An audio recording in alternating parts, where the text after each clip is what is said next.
अभिभाषण में जो है, जो सरकार द्वारा अभिभाषण जो दिया जाता है वही राज्यपाल महोदय जो है वो पढ़ते हैं।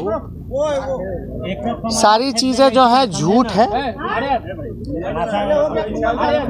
और आज आप लोग जान रहे हैं, पहला दिन जो होता है शोक सभा, अंत में जो है जो माननीय सदस्य का निधन हो जाता है तो शोक के लिए 2 मिनट का मौन सभी सदस्य जो हैं वो रखते हैं।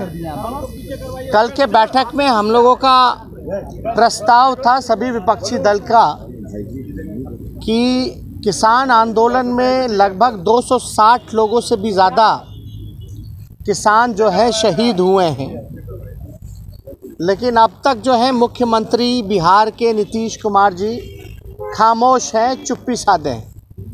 हम सब लोगों का प्रस्ताव था कि कम से कम उनके शहादत पर,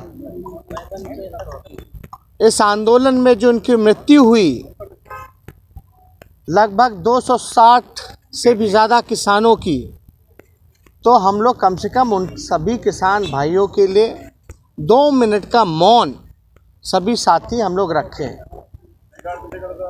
ये साफ दर्शाता है, सदन में भी आप लोगों ने देखा होगा कि हमने इस बात को, जब सारी कार्यवाही ख़त्म हो गई, स्थगन करने से पहले हमने स्पीकर साहब से भी कहा कि कल के प्रस्ताव पर आपका क्या है, तो साफ तौर पर जो है नकार दिया गया। यानी ये साबित करता है कि बीजेपी और नीतीश कुमार जी की जो पार्टी है वो किसान विरोधी पार्टी है। बिहार में राज्यपाल ने अभिभाषण में बोला कि धान की खरीद हो रही है, लेकिन कहीं भी कुछ खरीद नहीं हो रहा जिस हिसाब से होना चाहिए। जो 1800 रुपये मूल्य जो होना चाहिए, जो MSP जो होना चाहिए, वो किसानों को उस रेट पे नहीं खरीदा जा रहा है, बल्कि उससे भी सस्ते दामों पर, आधे दामों पर, कहीं 700-800 रुपये में धान की खरीद हो रही है, जिससे किसानों की स्थिति जो है दयनीय होती जा रही है, जिनको ज्ञान नहीं है।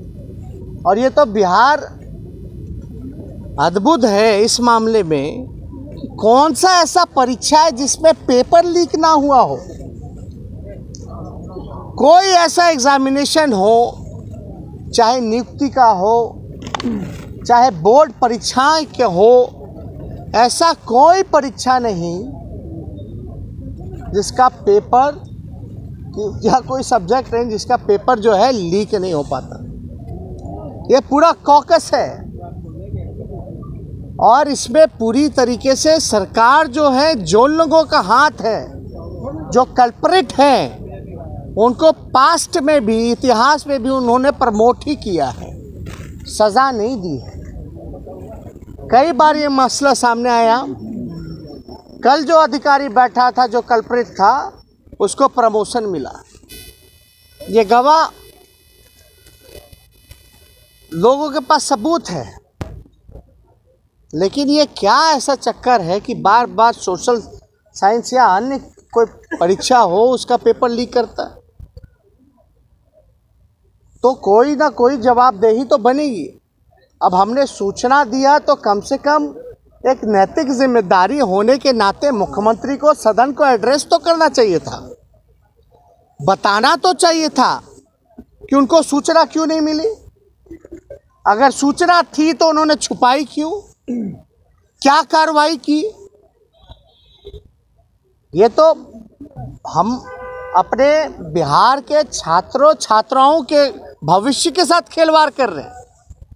हम अपने भविष्य के साथ, आपके भविष्य के साथ बिहार सरकार जो है खिलवाड़ करने का काम कर रही है। इसलिए हम लोग चाहेंगे कि इसकी जो है कड़ी जांच हो और जो लोग भी इसमें इन्वॉल्व हैं, सरकार जो है जवाबदेही जो है वो तय करनी चाहिए।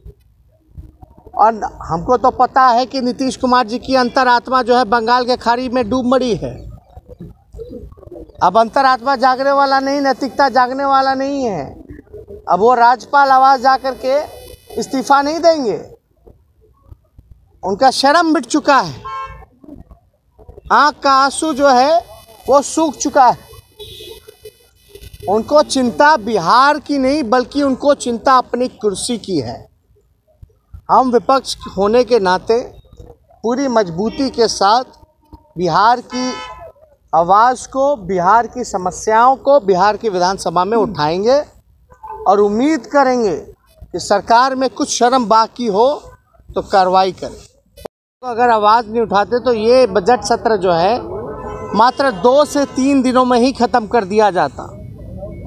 इसलिए हम लोगों ने आवाज़ उठाई ताकि जनता के सवाल को हम लोग, जो लोकतंत्र का मंदिर है, सभी जनप्रतिनिधि जो हैं बिहार के 12.5 से 13 करोड़ जनता की आवाज़ को हम लोग विधानसभा में उठा सकें।